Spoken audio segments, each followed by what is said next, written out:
Welcome to our special report. As we kick off 2026, it's clear that artificial intelligence isn't just some tech humming in the background anymore. Nope, it's an active force, and it is reshaping everything: our daily lives, entire industries, and even global politics.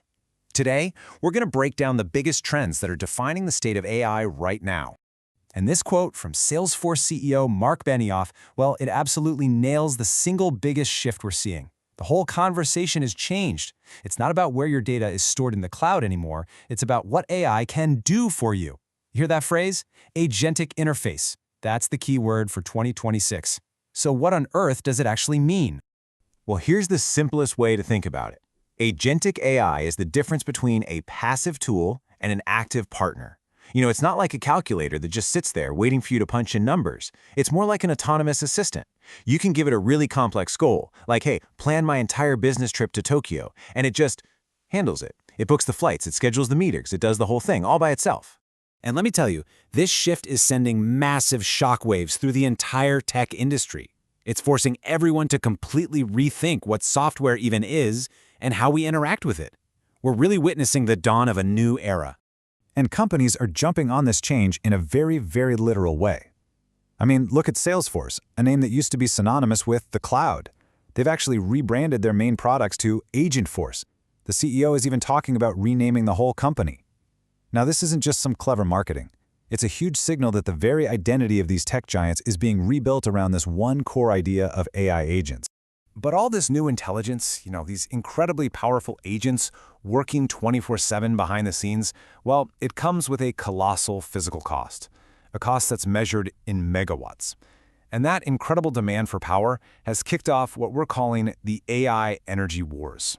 $4.75 billion. Let that sink in for a second.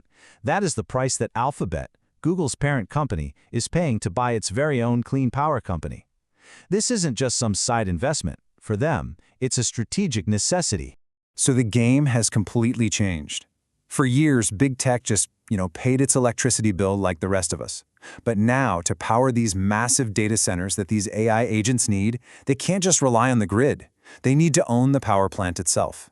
You see Google doing it, Elon Musk's xAI is doing it, because they know a reliable, scalable energy supply isn't just some operational detail anymore. It is the absolute central pillar of their entire strategy for growth. So while these giants are battling it out over power plants, the AI revolution is also getting a lot smaller, a lot more personal. It's moving out of the massive data center and onto devices that we can actually wear and carry with us every day. The race is officially on to create the go-to hardware for our personal AI agents. OpenAI says it's going to release its first device in about a year. We're thinking AI-powered glasses, maybe smart speakers. But they are not alone, not by a long shot. Every single major player, Apple, Google, Meta, Amazon, is in a frantic sprint to build the device that will become the main way we talk to our new AI partners. Now, let's shift gears for a moment, because in no other sector are the stakes of this AI revolution higher than in healthcare. And here, AI is proving to be a true double-edged sword. It's offering incredible promise, but it's also exposing some really deep-seated problems. This quote, it really captures the utopian vision for AI in medicine, right? The potential to speed up medical discovery is just breathtaking. Imagine, instead of waiting years for new research to filter down into your doctor's office, an AI could be analyzing new evidence in real time, putting the latest life-saving knowledge directly into their hands. But, and this is a huge but, here's the other edge of that sword. That same incredible power for pattern recognition is being turned inward to solve a deeply human problem: drug theft by staff. With a shocking 2/3 of hospital leaders admitting they can't effectively stop it, AI is now becoming a critical tool for patient safety, sifting through thousands of records to spot activity that just doesn't look right. And the power of AI isn't just changing companies and industries, it's changing the global balance of power. And that has led to this new, urgent strategic goal for nations all over the world, what's being called sovereign AI. See, nations are waking up to the fact that they cannot afford to depend on AI built by someone else. They're pouring billions into creating their own large language models, those foundational AI systems. Japan is using its Fugaku supercomputer. Sweden built GPT-SW3 specifically for Nordic languages. China has its Qwen models, and Saudi Arabia has Alam, which was built on the biggest Arabic dataset ever. This is about way more than just technology. It's about preserving culture, language, and strategic independence in the age of AI.